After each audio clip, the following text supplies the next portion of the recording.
Hello, everyone, and welcome to the first ever LongStache deck casual. That's LongStache, who is the incredible Ritchie, Longman Tarot, and me, TarotStache. Hi. Hello.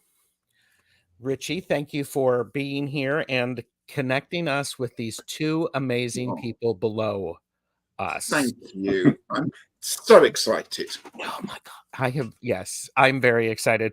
So we have Kenn.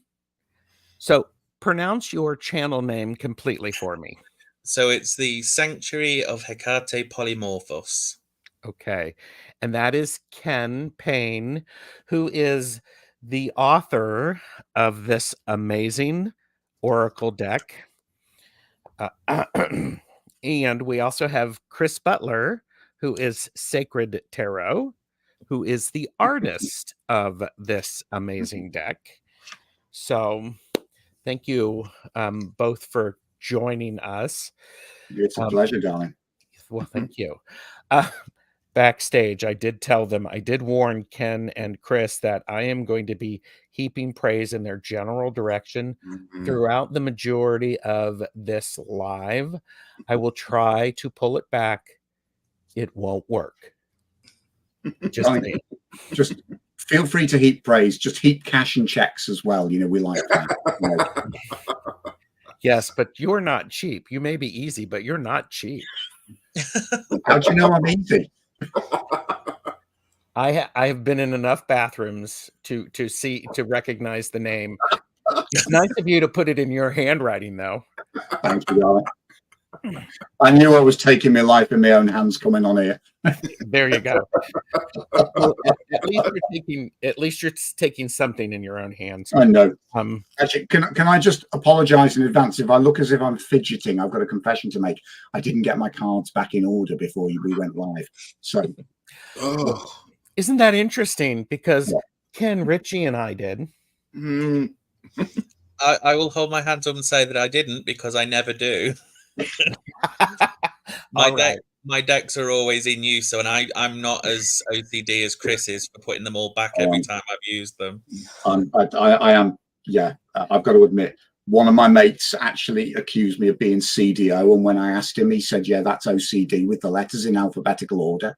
And I thought, I'll kind of take that as a compliment. But you know, do you feel called out, Ritchie? Because I think they're talking about us. Because and here you go. I have all of my notes. You know, look at this. So you know, this isn't my first time at the rodeo, but that's okay. So, so everyone, please remember, this is for entertainment purposes only. Do not make decisions based upon what we say. Seek professional assistance. Really. We are going to be talking about an oracle deck, so please purchase responsibly. Know your limits. We are here to share, not to sell. The links to where you can purchase responsibly and know your limits are below, as are Chris and Kenn's YouTube channels, which y'all are having a good time talking about these cards, aren't you? Yes. It's quite lovely. Everyone, please do the things where you like, share, and subscribe this video, because you know there are people you know who need this deck, but we're here to share, not to sell. Okay. So we are not reading with them today. That will come at a later time, perhaps. So but I was going to ask Ritchie, nice mug there. Thank you. It's my LongStache mug. LongStache. It only gets used when we collaborate. Yes. I want one. You need to start the line of merch, love. I've heard that. I've heard that. Definitely need one. Can I just say hello to everyone in chat while I think on, because I've kind of just gone into chat and it's like it's lovely to see everyone here. So I'm just going to say quick. So Tucky Heroin, Philippa Shawcross, Free Spirit, Amanda Carroll, Colbert Cards, Dalloway Girl, Madame Mara's House of Cards, Cartomancy Mesquite, Willow Love. If I'm missing one, just hi to everyone anyway, because it's just lovely to see you and it's lovely to be sharing this with you. So yeah, hopefully we haven't driven you insane by the time we've finished. Insanity might be part of what happens when you work closely, or an altered state, we'll say. So I mean, I gave Ken a certificate, didn't I? Love when we'd finished working to certify that you'd kind of gone over the edge. Oh, you know? Well, I mean, I was halfway over before I even approached you. So I mean, no, you can't. I'm just quite amazed you survived. You know. we had a lovely time though, didn't we? Because we did some of this remotely because Ken and I mean, for people who don't know the UK, I live in the Northwest, Ken lives in the Midlands, so we're sort of an hour and a half away on the train, something like that. Yeah. So we're not local, but we're not we're not sort of really distant, but we kind of did some collaborative work over cam like this, but then a lot of it you did, was it 3 or 4 visits up to mine where we kind of did? It was only 2. Was it only 2? Yeah, I think so. Oh, I didn't realize. I thought it was more than that. Cause we kind of did like sort of intensive weeks where we just worked together intensively. Sure. And we just had a really good laugh, didn't we? Yeah, well, I think we did. Hopefully you did as well. But we kind of, I love working together because it just, in the same room together, because it just seemed to accelerate, didn't it? We got so much more done, Yeah, of course. Definitely. Of course. Jackie Jacaranda is here, as is Jane the Seeker. And we have Chris from Elemental Cartomancy. Oh, hi, Chris. He calls us, he said, handsome bastards. Bastards. Darling, flattery will get you everywhere. It's lovely to see you. Here you go. This is for you, Ken. Hi, I do a daily poll since I got the deck. Though the booklet doesn't have much, it's very helpful. Will there be a book following it? So yeah, in order to obviously meet the specs for publication, my original more in-depth book idea kind of had to be altered and sort of reduced.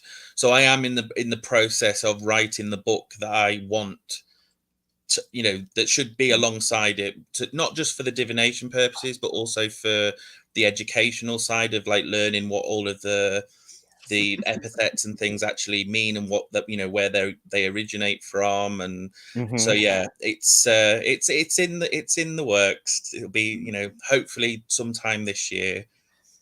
Brilliant. Beautiful. So there you go. You heard it here.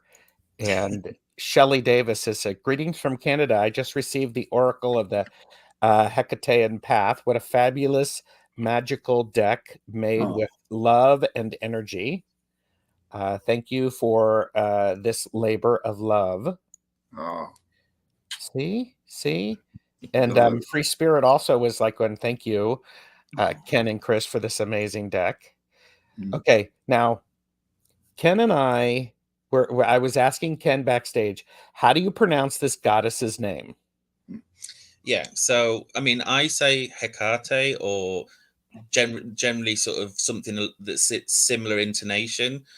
Obviously, the ancient Greek version, there was no hard H, and so it was more like a Hekate sort of sound.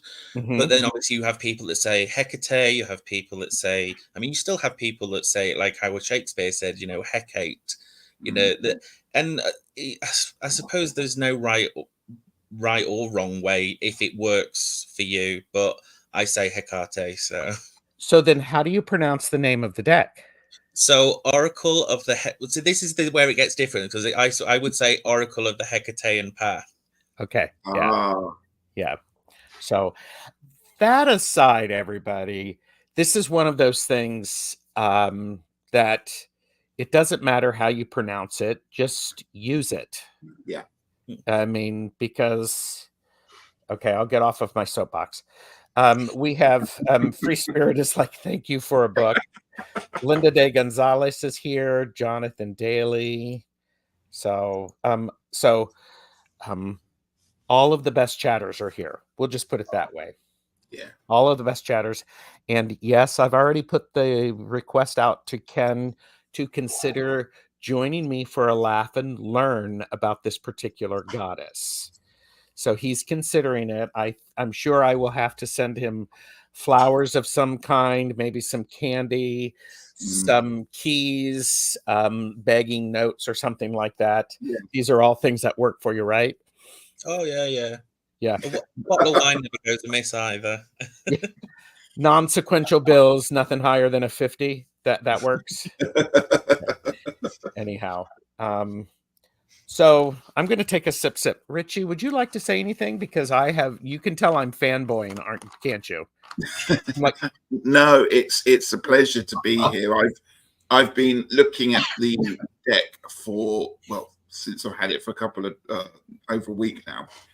And I'm also going to say how much I've enjoyed your videos that are over on Chris's channel, where you've been in depth talking about the card, how they came about, and the meanings behind them all. And I would really recommend people who want a bit more insight, perhaps, than just the book, to go over and look at this. How many episodes have you made? I think it's 12, isn't it? 12 in total, isn't there? But I think we're only about 7 or 8 in. We're up to, I think it's 7 or 8, episode 7 or episode 8. I can't remember which one is good, because they're basically going live every Friday afternoon UK time. So, but they generally, if you keep an eye out on a Friday, that's when the next installment will appear. So, and they're a joy to watch, and they are very entertaining. Well, and I would just say, if everybody just likes and subscribes to their channel, they'll be notified when they go live. Absolutely, because basically, if you subscribe, at some stage when I go live, your inbox will go ping, and then you'll know that we're there. So, well, okay. So there's a couple of things in chat. Care Bear, Bard of Cards, Karen said, are there 2 alternate spellings for Hekate or Hekate, or am I making that up in my head? Okay, so Hekate with a K is more the Greek transliteration, whereas with the C, it's the Latin transliteration from sort of Roman times. But both are valid, both are the same, both have the same meaning. Yes, that's a great question, and I appreciate that. Chris, Elemental Cartomancy, says, I need to send you a fan to Thwarp. I could make that happen. So there you go. We should have one made with our cards on. Hey, that would be fabulous. I wonder if Redbubble do fans. Yes, why not? Oh, actually, do you know what, boys? Because we were talking about merch, weren't we, at some stage? Yes. But could you imagine a fan with like sort of repeating Wolfsbane? Or the wheel, or her wheel. Oh yeah. So, okay, so I'm kind of just suffering with pixie fan envy at the moment. I have to say that is rather gorgeous. Well, thank you. Why am I not surprised? So here we have Hekate's Faithful. Hi, crazy guy who spent 52 pounds on the Oracle deck from America here. Thank you. Yeah, I've spoken with this gentleman. Obviously, when the deck went live, there were some problems with people that had pre-ordered via Amazon UK that they got sort of indefinite delay on getting them. But obviously, some people were still chomping at the bit to get them, and this gentleman found somebody selling a copy on Etsy from America, even though he lives in England. Oh, And so he wow. paid Oh, about £25 extra to get it shipped to the UK. But you know, now that's power to devotion. him if you feel that. You know, Yeah, that we is applaud you. That is beyond. You know, that's beyond everything. wow. Jamie's And you not know here, what? so I can give that a tiny hands a round of applause. So You know, when as an artist, when you hear that somebody went to all that trouble just to obtain your work, you just think that's big. yes. You know, that's lovely. So thank you. And there are more people coming in, and I appreciate all of you for being here and finding out about this amazing deck. What I'd love to hear from the two of you, and I know it's like, thank you, you're welcome. I wish you hadn't had to pay that much, but it's just heartwarming that anyway, you kind of know where I'm coming from, you know. Well, I am the person who I consider this. Oh, here, wait a minute. You're going to see this multiple times. This is a tool that I will be using. I'm also a person who I don't bargain with my tools. So if it's expensive, I do that. If that's I can do it responsibly. I love it when this particular prop comes out because I feel the blood draining out of my face immediately. So both of these creators have put together a list of great videos about this deck. And who wants to start with this? I'd love for you to briefly share how this collaboration came into being. Should we start with Kenn or Chris? Start with Kenn because because it kind of the deck sort of predated my involvement, didn't it? Yeah. So for obviously I've sort of worked and followed Hekate for since about sort of 2007, 2008. And obviously during that time, she would crop up in tarot decks or oracle decks, as a singular card. I mean, even when I've thought about it in hindsight, actually my first encounter with her was the moon card in the Mythic Tarot. My mum had a copy when I was a child, and I was always trying to steal it, even though I didn't know what it was. And she used to tell me off, and then eventually, in my teens, she actually gave it to me, and I do still have it. And so I just always thought, well, why, the more I learned about her and the more in depth of her, she's more than just a goddess of the crossroads or a goddess of the moon or the goddess of the witchcraft or all of these things that these cards sort of summed her up as. And I was just kind of always in a little bit of disbelief as to why it had never been, the market had never been cornered. And so I just thought, okay, well, I will just make a sort of a system of divination for my own devotional use. And I kind of toyed around with just making it very simply, either just little basic symbols on little discs of wood or on, dices, that you could throw and just, do that. And then over time, with me utilizing that, I kind of expanded on that idea a little bit. And I actually have it here because I did think it might come up. I created my own version of the very basic, my camera hand's not Beautiful. great. And literally these are just, they are literally just print out pictures on very, very glossy photo paper with a very basic background.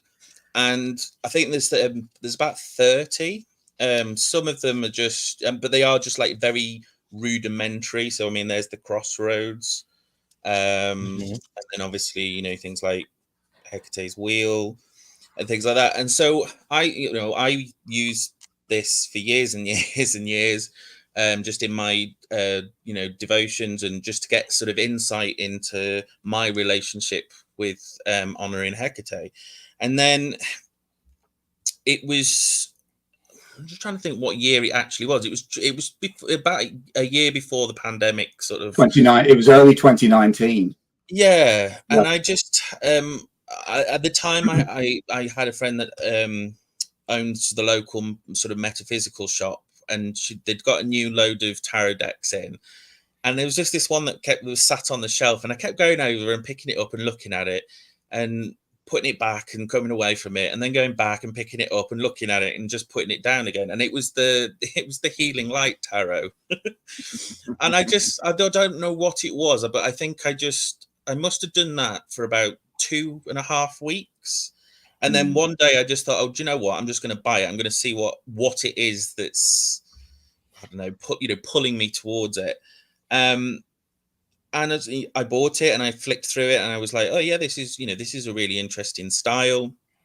And then I started to use it, and I found that I was just really connecting with it as a tarot deck. I was, when I was reading for other people, they were not only captivated by the unique art style, but they were also a little bit sort of blown away by how pertinent the readings were coming from it.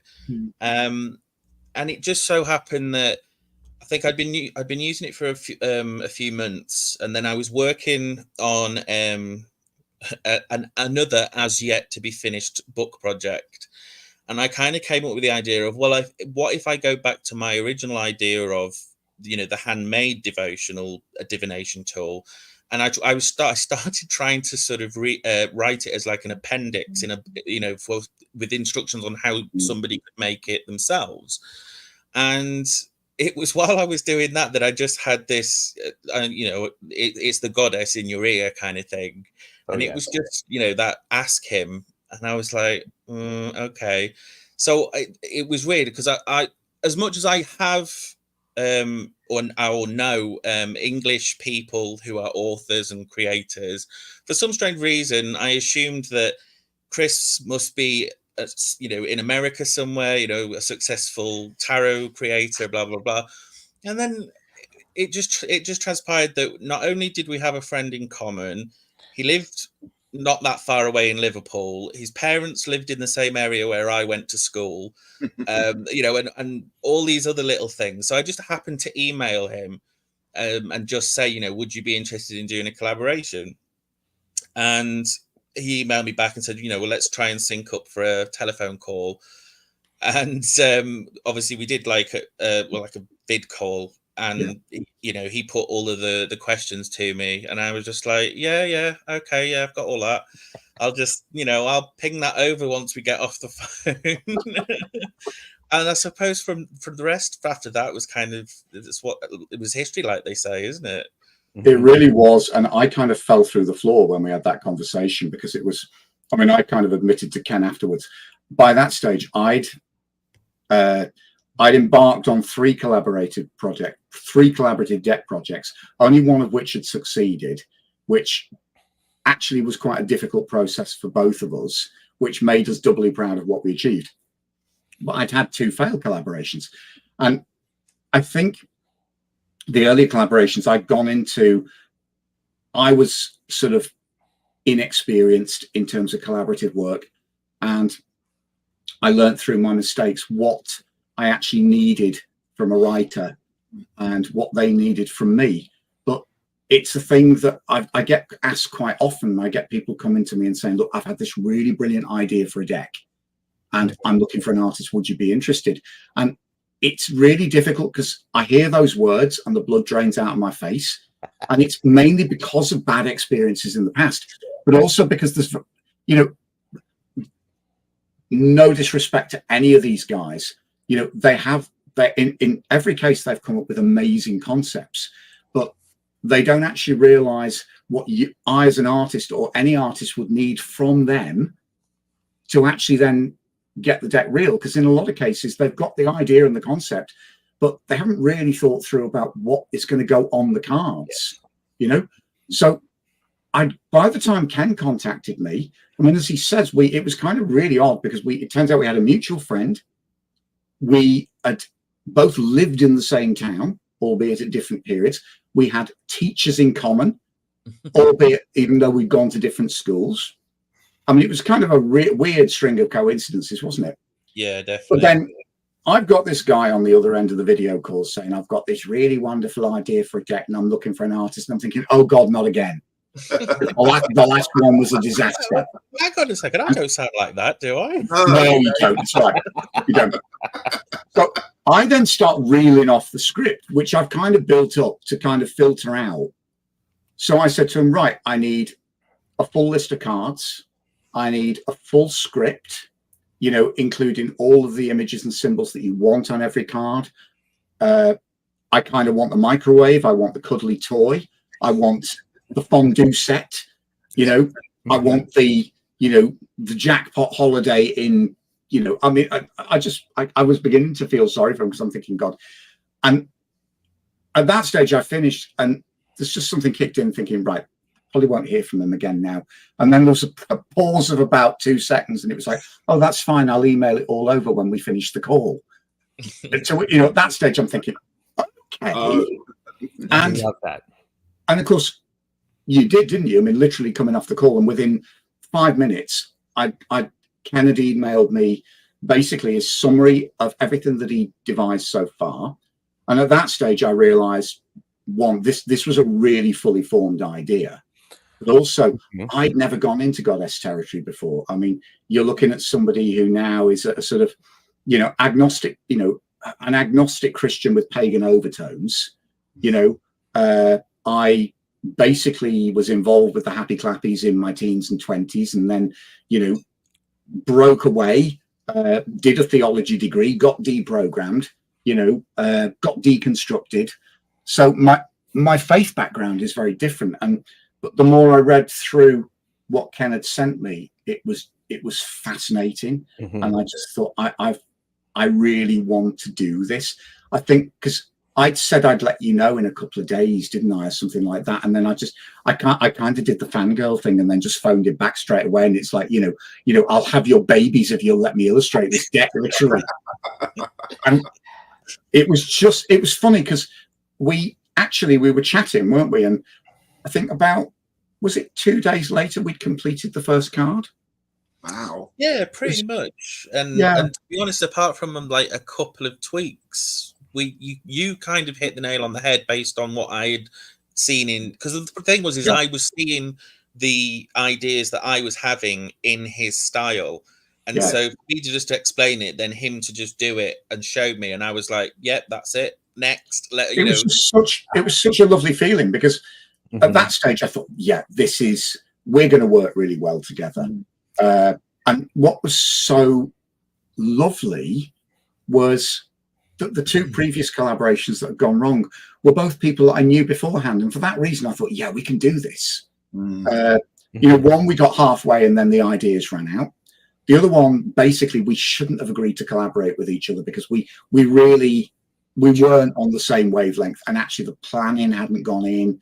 And, you know, we just, you know, so I'd kind of, you know, in pointing fingers out at other people, I'm also pointing 3 back at myself. Of course. Because I'd had to go on that learning process of, you know, what this takes to work jointly with someone. And it was just such a joy because I think as well, I mean, as I know now, there was already a pre-existent deck. There was kind of a prototype, wasn't there? So, you know, you'd been working with the prototype for a long time before we even started working together. But something did just click and it was as if, I don't know, for some reason, we kind of just got each other. And also, as I say, very easy for me as an artist, because every time we'd start a new card, I had this really detailed brief, you know, because I knew that Ken had really considered hard what he wanted on each card, itemized it all. And then we could then go with Ken's script and then start discussing how we were going to translate that into visual terms, how it would work, you know, in my kind of style. You know, what was going to be practically possible, what wouldn't work, what we'd have to improvise. And we didn't have a single argument, which actually says it all. Yeah, you know, that's incredible. 60-card collaboration. And that I don't remember there really being any tension. I mean, we had a couple of times where we just, oh God, let's just get off this bloody computer and, Yeah. going out, because I think there was plenty of coffee, cake, and wine in between times. yeah. And that seemed to grease the wheels of creativity. Creativity, yeah. So there was always a bottle of wine, kind of there. That was the motivation for the end of the day, wasn't it? So, yeah. Because Plucky Heroin has said, so the Elton John and Bernie Taupin of tarot then. They kind of got on all right, didn't they? Yes, So they did. in that way, yeah. Yes. And we have a fangirl moment. Ramon, OMG, is that the Chris Butler from the Healing Light Tarot and Healing Light Lenormand, two of my ever favorite decks? Total fan. Oh, that's lovely. Yes, it is. I'm really pleased the decks have given you that much. That's just so lovely to hear. So yeah, it's me. Yes. And more people have come in and have joined us. Hello, Amanda. I hope everything is well. Hi, everyone. And okay. Michelle Marie is like, going flip through. Can't wait to hear your insights and read the comments. They are doing on the website on is it just streaming on yours, Chris, or is it also on yours, Ken? It's just on mine, because if you do, this is what I haven't managed to fathom out. If you do stuff live on YouTube, you can stream it through several channels, can't you? Yes. If you upload the same video on 2 channels, somebody then gets a strike from YouTube for a potential copyright or duplication violation. So in the end, we kind of we called it quits, and they're on my channel, but with links to Ken's. Yeah. There, people in the chat are putting those down, and Amanda is in the hospital, so giving birth. So so yes, and here we are talking about okay, so let's move on to Ritchie. Anything you want to say before we move to the physicality of the deck? I realize I've been talking, and I'm just enjoying this, but I'm just gonna say what I love about this Oracle deck is, if I'm honest, I don't know very much about Hekate, and I have been learning a lot whilst working with this deck. I was a little bit timid, to say the least, to be working. But one of the things that I have loved, and you talked about the Mythic Tarot earlier, Ken, is how well this Oracle deck goes with any tarot deck that I've got with a Greek theme. So much so that I even picked up, I think this is a new deck, the Mythos Tarot. From the is it Rockpool? Yeah. And I know the art style is a million miles away from your wonderful Oracle deck, but the Magician cards there, again, very glossy. Yeah. And I'm always very used to this kind of image of Hekate, kind of quite, if you see thumbnails on YouTube, videos about, it's all very much that style, but it still works beautifully with the Oracle. So your Oracle deck just works with the Mythic Tarot, this one, the Mythos Tarot. I've got the Circe Tarot I've also picked up as well recently, and it works. So if you're a person that likes to mix and match your tarot and your Oracle, this will really, really add to the reading. The Mythic is also one of my favorites. It was, and I've been using the Mythic a lot recently, because it kind of working on this, because I knew nothing of Hekate before I started working with Ken. This was total virgin territory for me, but it also rekindled my love of the Mythic Tarot. Yes. And like you, Rich, I use the two together, It's like, I love that deck. Yeah. I love that.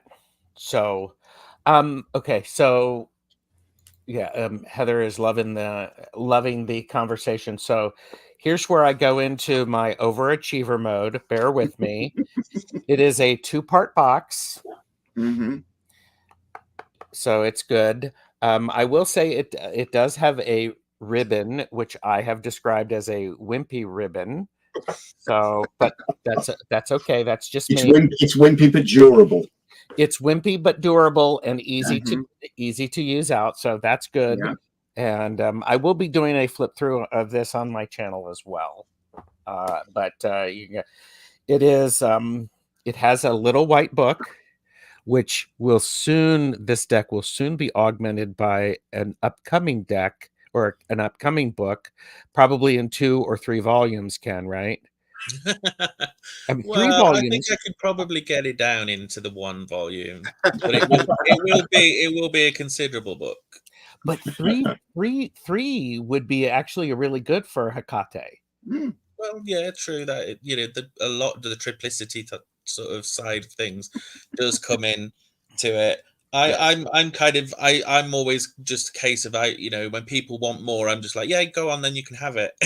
I'm not very good at delaying gratification. Nor am I. Oh, you'll fit in round here perfectly, love. Believe me. Yes.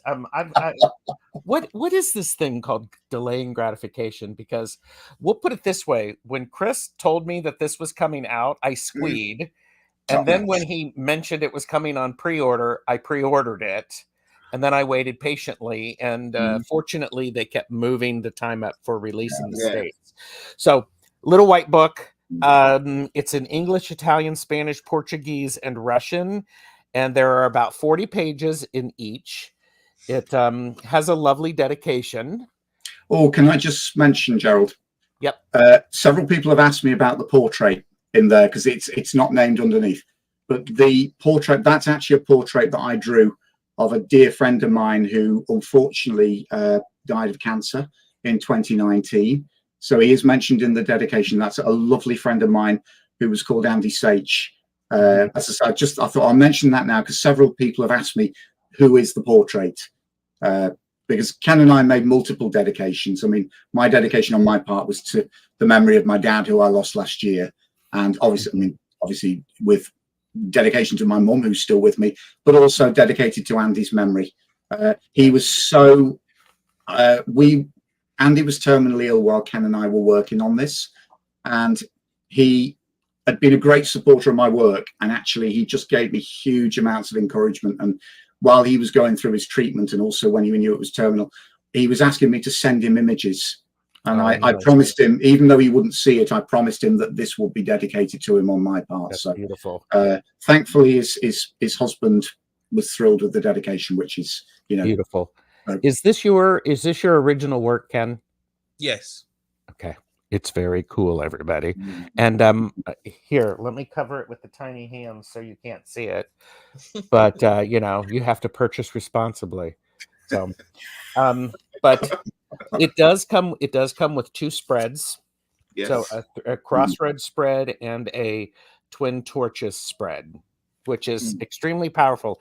And as I say those 2 words, I get full body tingles, which tells me that something is good. So it is not edged. No.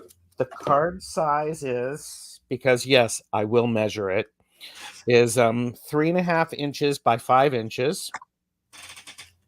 And if you need a comparison, everybody, there you go. There we go. So, and this is the RWS. I can't remember which one. That's the original Rider-Waite. Thank you. It's the original Rider-Waite. Can you tell I'm not an RWS fan? Come for me, YouTube. Come for me. Here's the back. So, it is borderless. It can be shuffled very easily. And one of the things that I want to point out is the makeup of the card is, we have at the top here, it is numbered, and thank goodness the book is in order by the numbers. I think there's, do you call them the epithets, the ancient name, and the cult titles at the top? Is that what that is? Okay. Yeah. And then at the bottom we have a keyword. So, and it is borderless. So, Ritchie, Yes. would you like to share one of your favorite cards? Well, the first one, I'm actually going to go straight for number 1 because this fills me with so much joy for so many reasons. Firstly, I love the statue. It's one of those images that follows me around, as in it keeps popping up on social media, even if, it sounds perhaps silly. My friend once sent me a video. I don't know if you've ever seen it. Of it's an animation of the statue. Yes, and you've got to believe in me. Yeah. That one. Yeah. So it brings me great joy, and I just love so many layers to this card. Primordial origins, and it has Chris Butler's seal on it by having those wonderful nebula clouds, which is one of the things I think of as your artwork when it comes to it. There's something. Go on. Something that I just love very much about this deck. It's got a lot of symmetry in it, and I just like the balance that happens in so many of the images there because of the way you've mirrored the artwork in there.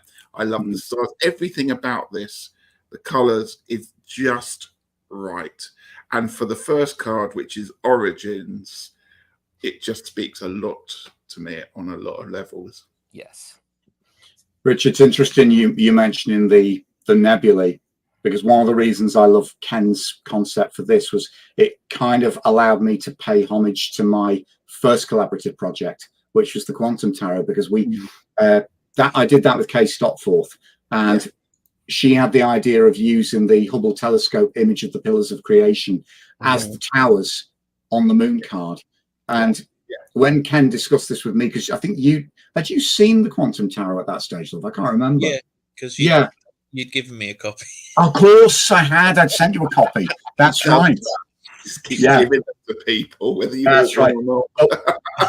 I loved when Kenn suggested this image. I mean, it made perfect sense for the concept of this card, but it was kind of also lovely to be able to, from an artist's point of view, to sort of tip the hat to that was my first published deck. Sure. And it's also one of my favorite images that the Hubble Space Telescope ever produced.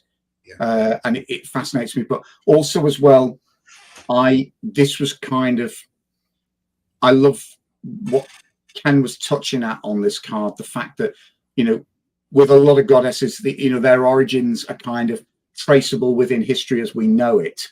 Whereas Hecate's origin, I know you kind of really made me sort of appreciate this. Hecate's origins actually go way beyond recorded history, don't they? She's kind of just always there. So, and it was one of those things that the initial idea to sort of explore this origin side to Hecate was, I wasn't sure initially where I was going to go with it, and obviously the image of the statue that I've used is it's the Bernie relief.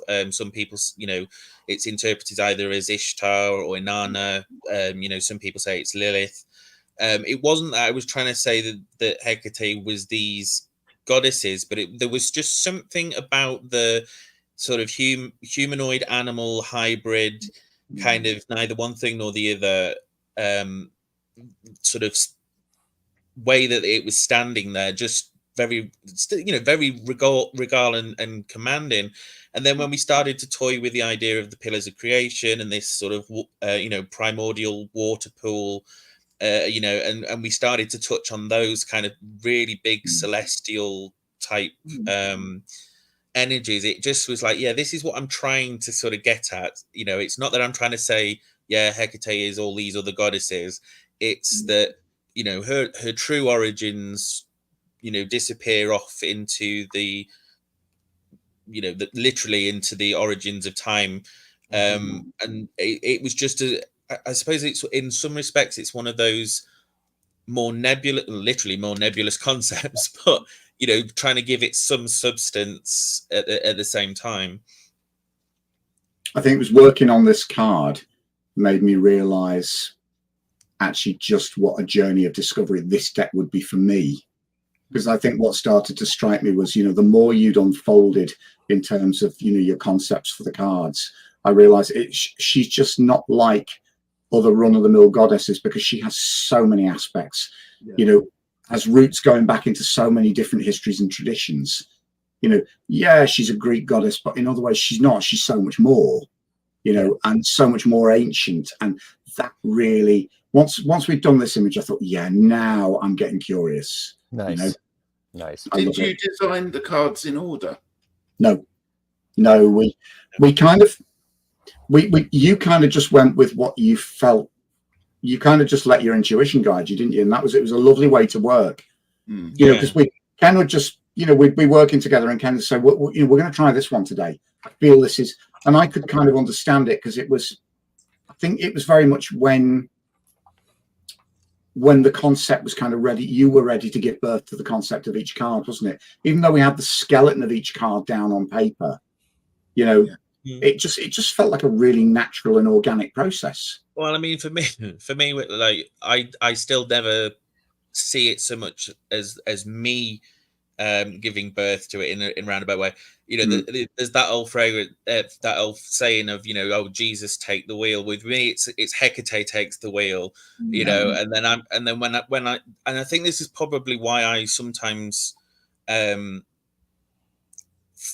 it hard to think of this as something that I've created, because there is a lot of the devotional side to it, and the divine inspiration.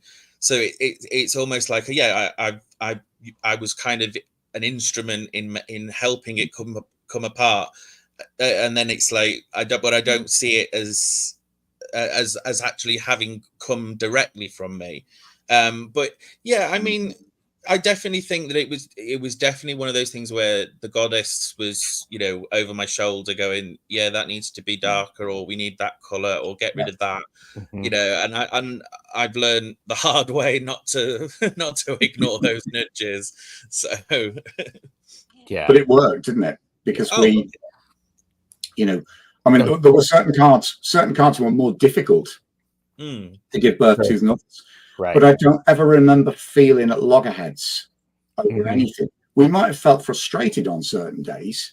We had one card that kind of really didn't fully come together till the last minute, and ironically we ended up changing it far less than we thought we would, and it just clicked into place.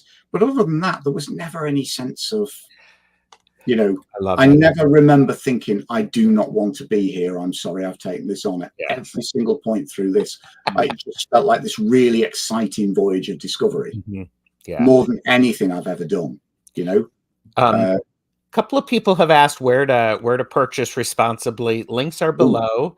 It's available from Llewellyn, Lo Scarabeo in the UK, or Llewellyn in the US. It is available on Amazon. Check your your results may vary. And Ritchie, did you have anything else to add to this? No, that's lovely. It's just really lovely listening to the story of it. I love it too. I love it too. Here's a question from Linda de Gonzalez, Ken, and because then I'm going to ask you to show one of your favorite cards. Question: can a relationship be traced between Inanna, Lilith, and Hekate?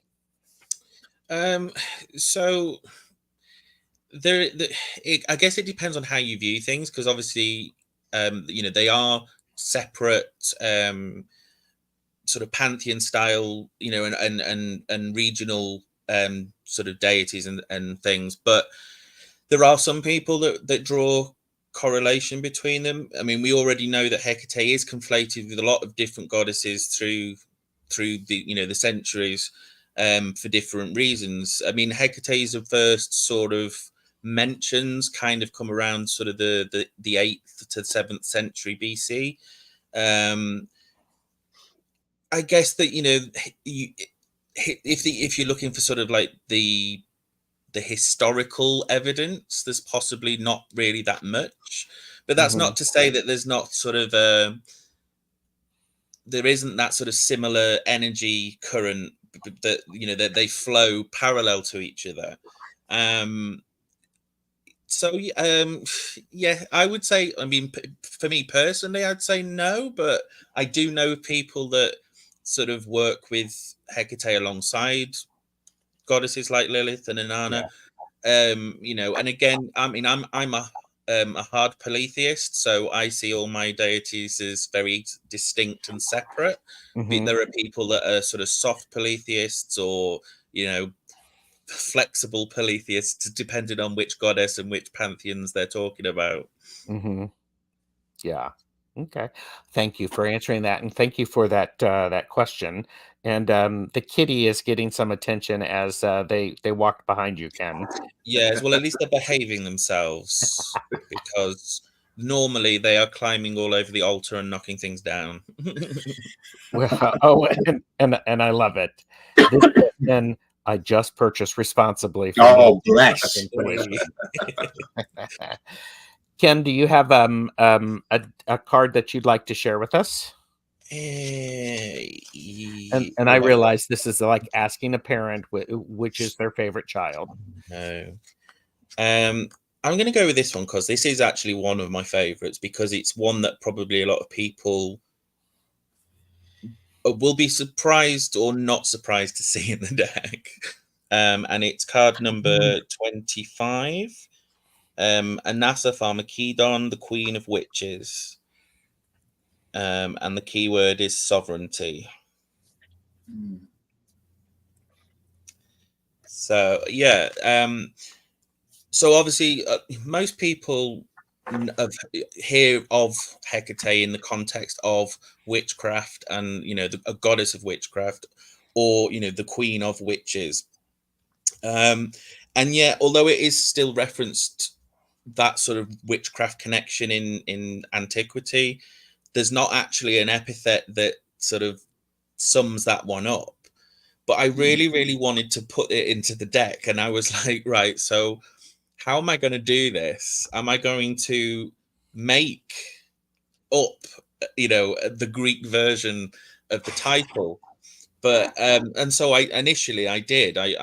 My really subpar understanding of ancient and modern Greek, I kind of sort of hybridized what I thought worked as a title, and so initially I came up with Anasa Magissa, and I just happened to get talking to a friend of mine on Facebook who lives in Greece. He's a native Greek speaker and a devotee of Hecate. And I just said, does this Greek work? Does it make sense? And it was through conversation with him.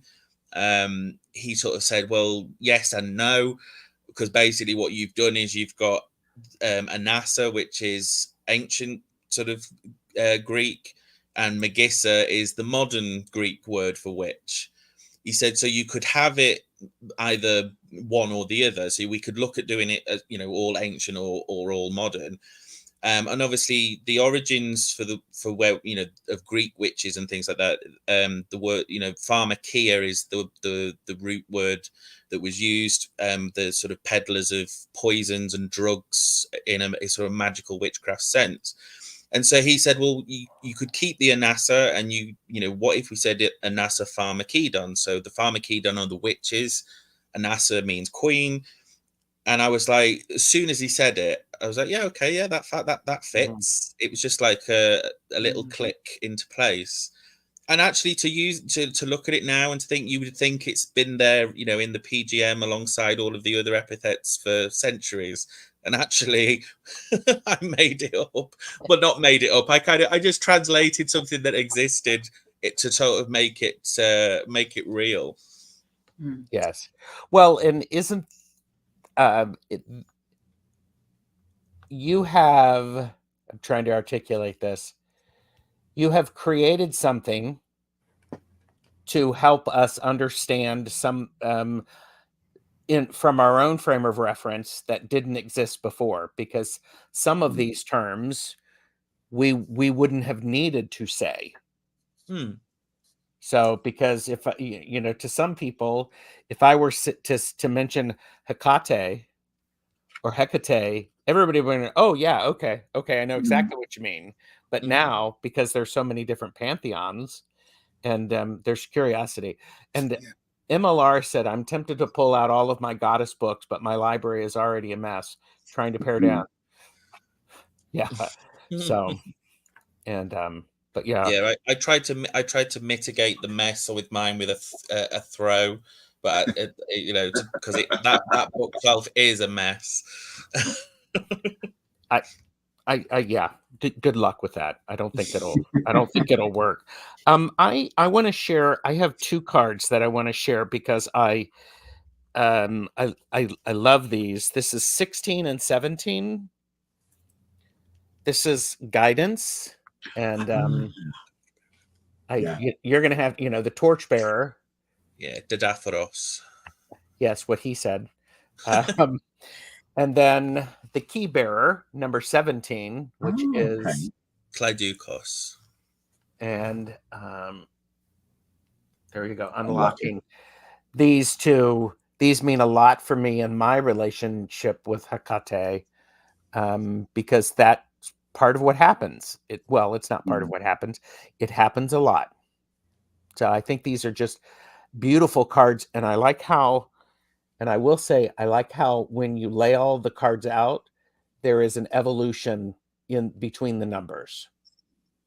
So for me, I appreciate that. So wanted to share those 2 cards. So, Chris, did you want to share one, or should I go to Ritchie, who has got 2 out in his hand? I'll briefly share. I've got 2, which I'll briefly talk about. We've already talked about this, the Kore Persephone card. Visually, I love this image so much. And all the things that we created in this deck, I can remember just sitting I don't think I've ever enjoyed doing a piece of Photoshop as much as I have this. And I was just so thrilled with this image. But it kind of revived my interest in the myths of Persephone, and also Hecate's role in that myth. What number is that? This is number 48, Kore Persephone, which is the card of growth. So, but I also, one of the others, this is the one that I also love. This is card number 8, Potnir Theron, the Lady of Wild Beasts. And this was the one where I kind of really felt as if I came face to face with the goddess, because for me, this is such a raw card. And what I loved about this deck was I do have, it's not, I wouldn't say I have a problem, but I do have an issue with a lot of goddess decks in that they kind of feel a little bit varnished, and a little bit sort of, I mean, the reality is a lot of these goddesses were really raw beings. And that's what I loved about what Kenn was doing in this deck. It is raw, and, it doesn't shy away from the darkness. And I love this. I've got vivid memories of the morning we created this. Nice. And I can remember us stepping back and being really excited about it, as we were about these 2. And I think this is why I've picked them, but that for me, that just really sums up the wild nature of Hekate and the sort of dangerous nature of Hekate, which drew me to wanting to sort of do this deck.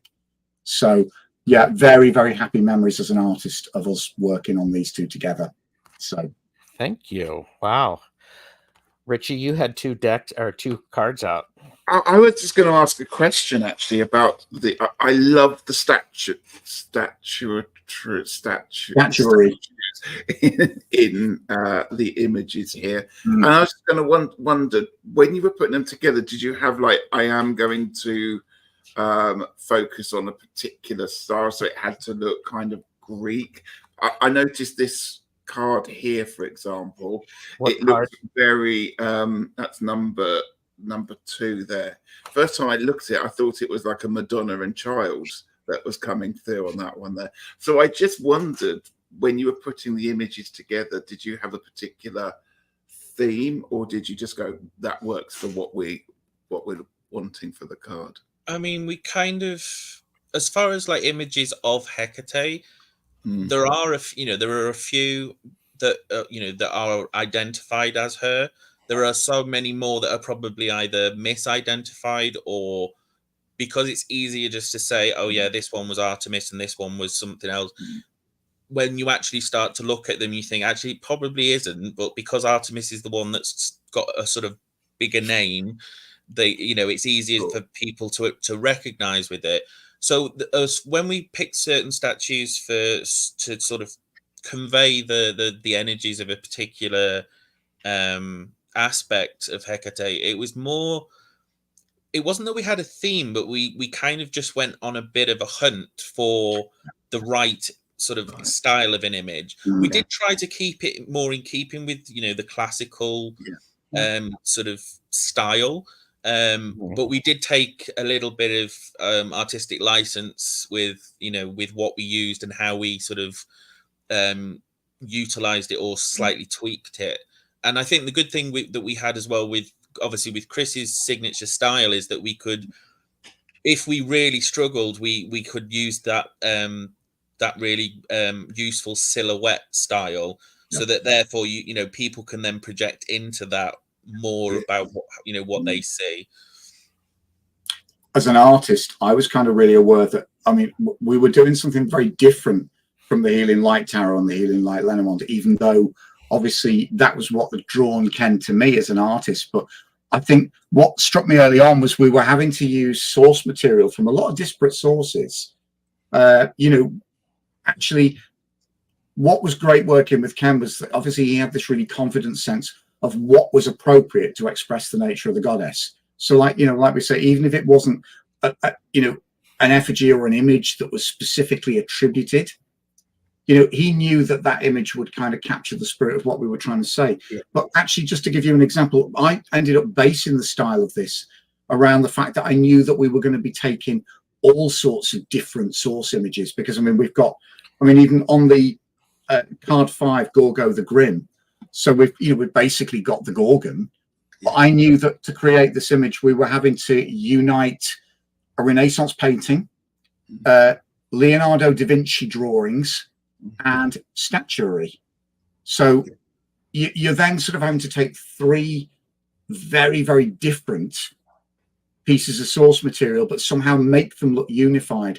Hence the kind of the way I've used color, the way I've used texture. Because I mean, if we look at the next card, card number 6, this was all photographic source material that's been manipulated. Card number 2, statuary. Interestingly, card number 4, a wooden ship's figurehead. Oh, really? He used, yeah. But you see, again, the figure really perfectly expressed what Kenn wanted to say. You know, gave us the basics, and then obviously, but the challenge for me is taking all of what are in effect mixed media, and combining them down into a unified style. Which is great fun and a wonderful challenge. You know, it's beautiful, and just as you said, mixing those different kinds of images together. Beautiful. Really has a cohesion. It's beautiful. Some of it's out of necessity, but I think it kind of became a virtue visually. That making those desperate parts work together is part of how I experience the goddess. So it works very well for me, because I'm listening to you and I'm hearing all the dings in the back of my head. Yep. I made that happen, sort of thing. Right, so we now officially have it here. I've made Gerald go ding.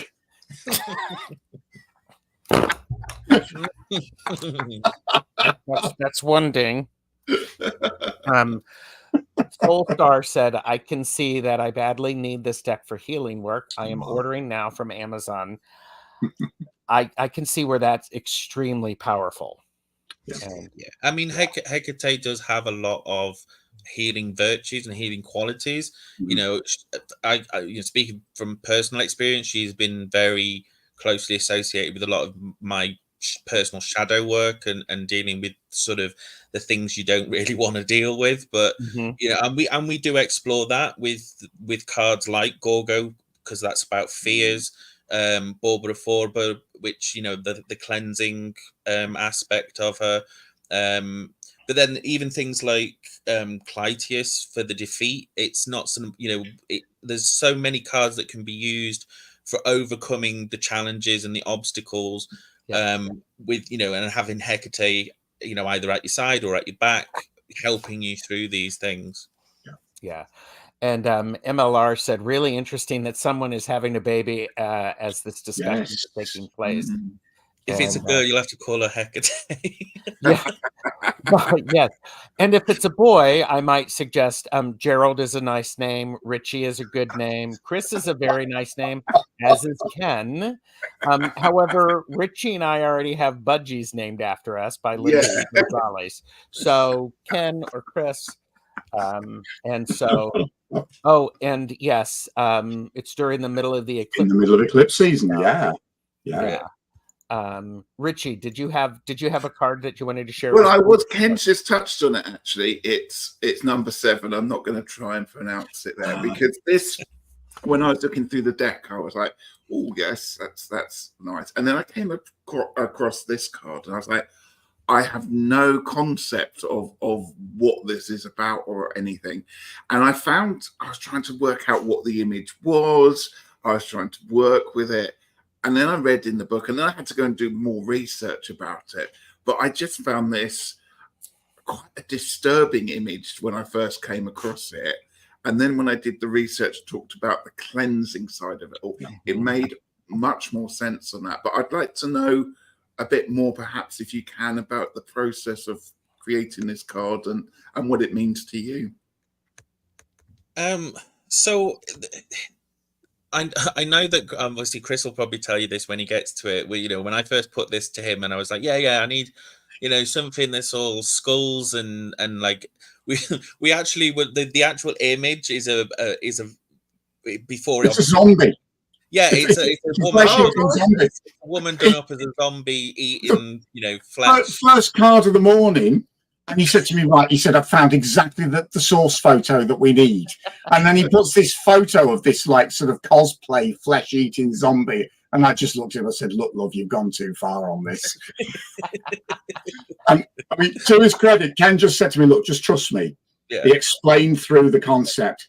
And all of a sudden, I struggled with this, and then the penny dropped that I had a parallel within the religious traditions that I'd studied within. Because obviously, I mean, as somebody with a theology degree, my degree was in Christian theology.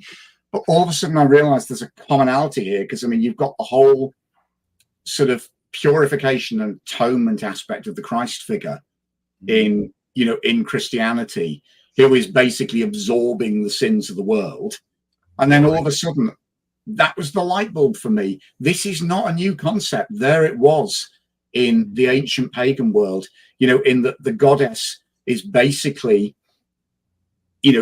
absorbing and eating all the filth, all the detritus, all the impurity, eating it, burning it away, digesting it, getting rid of it. And, basically it's as soon as I saw my flesh-eating zombie as a figure of purification, and then I made that parallel, that's what I thought, oh wow, yeah. And at that stage you think, yeah, this is kind of one of the really important cards in the deck. But I've never done zombies before. I mean, what a first. And the origins behind the name and such, it comes from that sort of slightly later in antiquity time, where Hecate is more associated with the places like the crossroads and the graveyards and the spirits of the dead. And when people made offerings to her, it was usually left at crossroads, and the crossroads back then were usually desolate places on the outskirts of the cities or the towns or the villages. There weren't the places that you wanted to hang around in after dark. And obviously, graveyards not being necessarily what they used to be, or rather what they are today.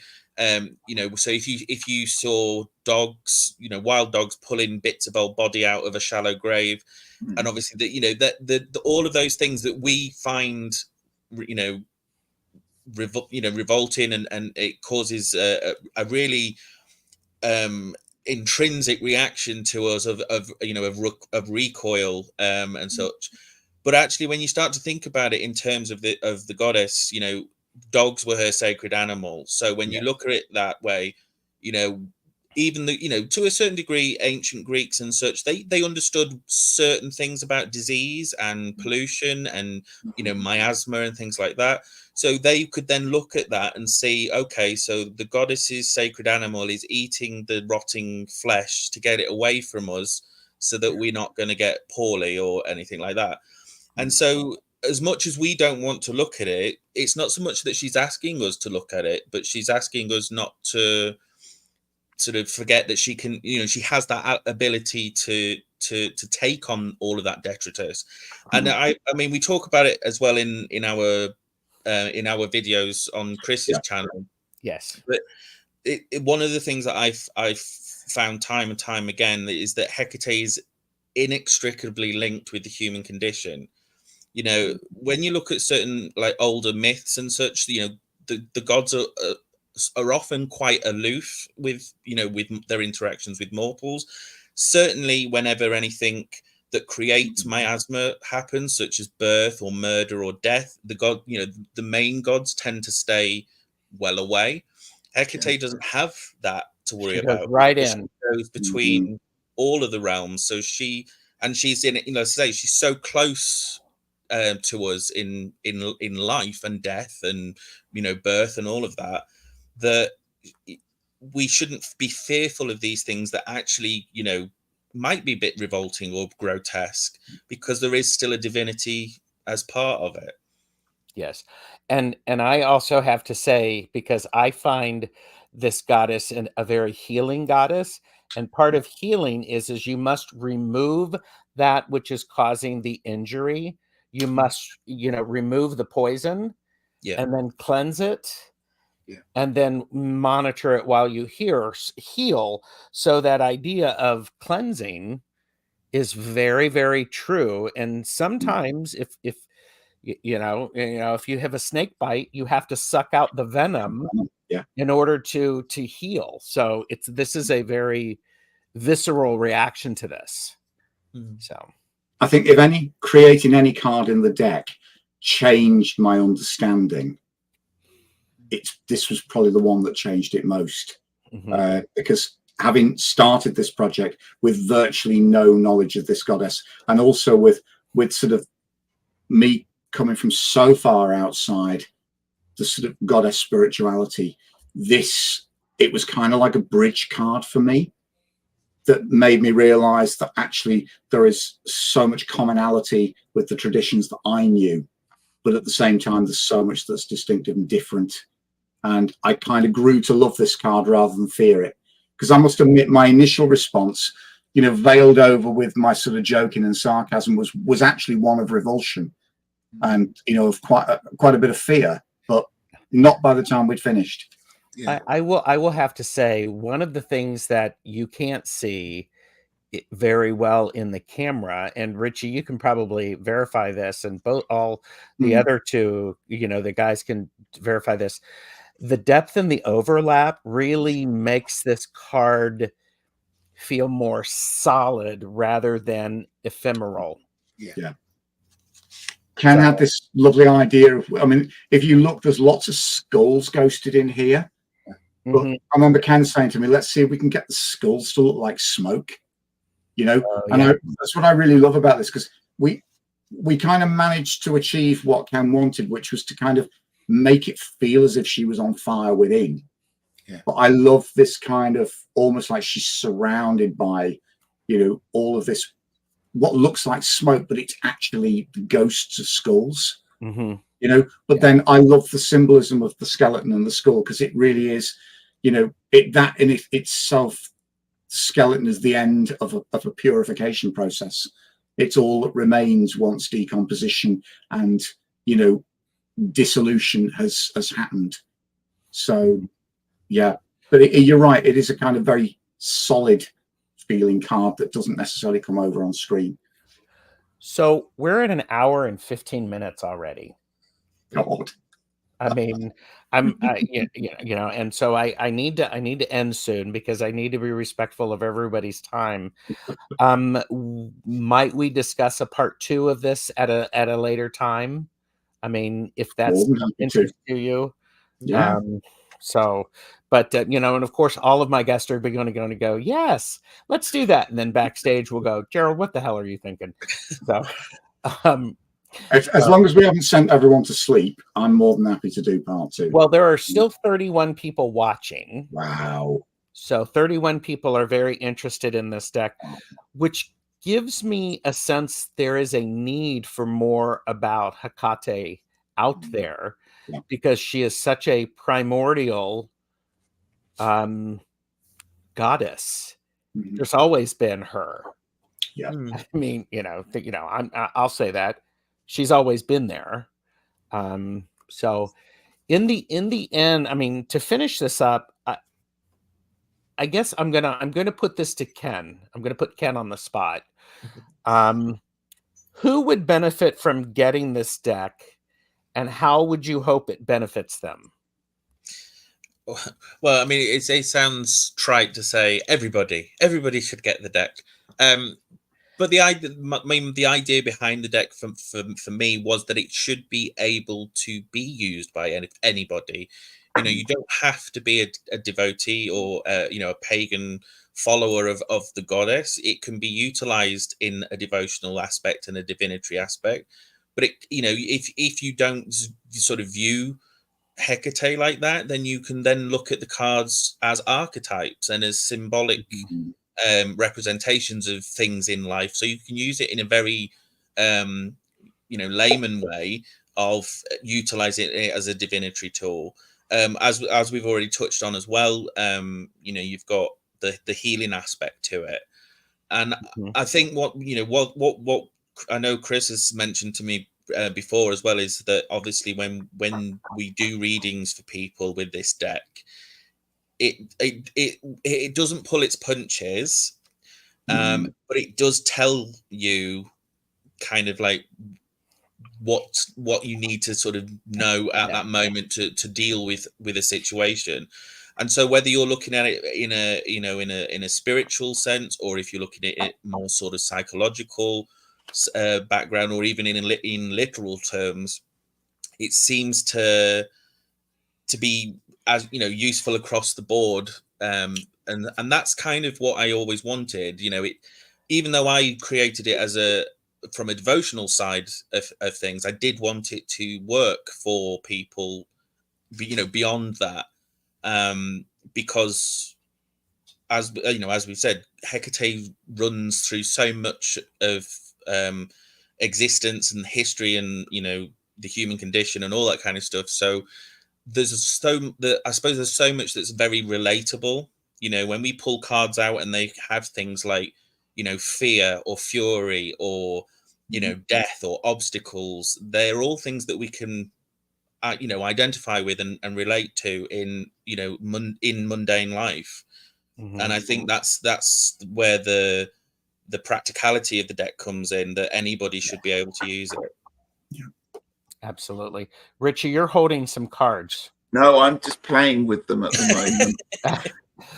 So, okay. Chris, would you like to say anything about how you hope, what the benefit? I mean, because you weren't familiar with the goddess Hecate before you started this. Exactly. And I just want to back up what Kenn said from the perspective that I'm living proof that it works, because I was thrilled to be on board with this once I knew what Kenn wanted. But I'll be perfectly honest, when I started that journey, I knew it was a journey that I was going to really enjoy, but I didn't expect to come away with a finished product that I would be using, because initially I'm thinking, well, this is completely outside of my traditional spirituality and my realm of experience. Yet what I'll say is that in the process of putting this together, this taught me, it gave me a relationship with Hecate. I'm now working with this deck on a regular basis, which I kind of, it's funny, as an artist, you kind of have an ambivalent relationship with your own work, because you don't always want to be faced with it. I'm very proud of my own work, but I prefer to be working with other people's decks, because that gives me an input in the way that I hope mine does to other people. But what shocked me is that this has actually been my guide into the realm of the goddess. So in terms of Kenn saying it's for everyone, if that can work for me and actually open up this incredible realm of experience and spirituality, then it can equally do that for anyone else. So I would say that, yeah, this is for the devotee, you know, this is for the adept devotee, it's for the person beginning their journey with Hekate, but it's also, this is such an accessible way to get to know her. Now that sounds biased on my part in that I illustrated it, but you know, I was illustrating under somebody else's guidance, so the concepts in here are not mine, but actually it's proved to me a very accessible introduction to the goddess. So from my perspective, if it does that, and I've kind of been left with an enthusiasm for this goddess that I never thought I would have. So it kind of says it all, doesn't it? Yeah. Kenn, take a breath, breathe in. We're heaping praise on you. We're heaping praise on you. People would love a part 2, and they would love a part 2, and I would love a part 2 to continue to talk about this deck. I'd also love to have the laugh and learn about the goddess, because there's Marita said, absolutely. Hecate started out as an all-powerful mother figure and has been reduced over time to a night walker and witch goddess. And so it's like I feel her as a protective mother more than a dark one. And I think this is exactly who she is. She is all of those things. She is what you most need when you are working with her, even though you don't know that's what you need from her. Yeah. And I think, I mean, the cards that we've kind of touched on and shown up in the thing are not necessarily that we have focused on some of the darker ones, but just for the sake of balance, there are some of those lighter aspects. Oh, there are, yes. In the deck, and I'm just rifling through mine now, trying to find examples. Is she number 23? 24. 24. But also, when people I know Ritchie pulled number 2, which there is we the Mentor card, yes, and then obviously we have Satera as the savior. And then people saying about the protective aspect. So obviously card 13 on my thing. Oh, yes. The averter of evil, this sort of deflective, protective element of the goddess. Mm-hmm. So yeah, all of that is still in there, and obviously, I'm not Ritchie. Even I'm not going to try and pronounce that one because it is really no. But the most manifest goddess. Let's leave it at that. Yes. Plucky said, "Early birthday present to me. I celebrate my birthday 6 or 7 times a month." I am a person. I'm liking this. Yes, I am a person who believes you should celebrate your birthday. One day for every year that you have been alive. Oh, blimey. So there you go. It was my birthday on Monday, so if we're going by that record, I can celebrate it for the next 41 days. I'm 57 in May, so if that means you're going to send me 57 Amazon vouchers, be my guest. Well, happy birthday, Kenn. I wish I had known that. Oh my goodness. Yes. And words in wonder to Kenn. When is your book on Hekate out? I missed that earlier. No pressure. So I've not. So there's going to be an expanded companion book to the deck that I'm working on. I haven't finished it yet, so I don't have a specific release date as at this time. And then obviously I do plan to release a separate book about sort of Hecate in general and working with her. But again, I've got to finish it, and I have no idea as far as dates. But watch this space. Once I have an idea, everybody will know. Trust me, I'm a fan, so you'll be hearing about it from me. Because so the expanded Oracle, then the one for the other for the getting to know her. Is there another deck perhaps in the working? Oh, I would even use my tiny hands for that one. Watch this space. We've been talking, haven't we? So, Yeah. So, and I mean, we'll put it this way: I was talking before we'd even finished this deck. So, you know, I mean, I'm really going to say no to a prospect like that, aren't I? You know, it's. So, wait, yes, I believe you, Chris. You're going to say no to a sure thing. Absolutely. No, we're sort of we've been kind of discussing, haven't we? So it's kind of in very early stages, but ideally, we want to work on a follow-up deck to this. So, and then hopefully we'll be able to tell you more soon. So everybody, please purchase responsibly. Know your limits. We are here to share, not to sell. And everybody, please like and subscribe to all of our channels. Thank you so very much for being here. There may be a part 2, and there'll probably be a laugh and learn if I can get Kenn available and all that stuff. So yeah, no reason not to continue a successful partnership. Absolutely. And I'm like going, how quickly can I send stuff for Kenn's birthday to him? I mean, you know, I'm like going, how can I do this anyhow? Because, you know, I'm supposed to heap flowers on you and chocolate. You probably don't like chocolate though. Oh, I like chocolate. I mean, chocolate is a very good votive offering, believe me. You know. Yes. we did find when we were working on the deck, chocolate and wine were the kind of 2 prime votive offerings. You know. Okay. Yeah. All right. Thank you everyone for being here. Please do us the favor and like and subscribe to all of our channels.